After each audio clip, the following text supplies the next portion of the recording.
Бұл қыз тарихтағы ең жас миллиардер болды. Оның байлығы миллиардтан астам долларға бағаланады. Ол Forbes-те 38-ші орында. 20 жасында ол алғашқы миллиардер болды. Тарихтағы мұрагерлікке емес, өз байлығын тапқандардың ішіндегі ең жасы болды. Ол кезде Дженнер 20 жаста болатын.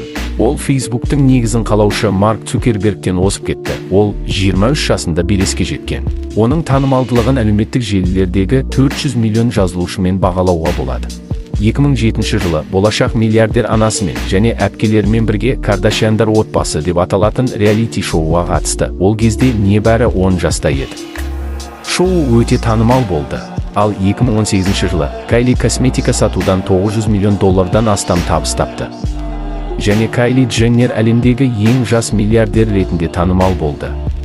Қазақша сөйле арнасының поп мәдениет жаңалықтарының алғашқы шығарылымы ұнаған болса, Қазақша сөйле YouTube арнамызға және Instagram парақшамызға жазылыңыз.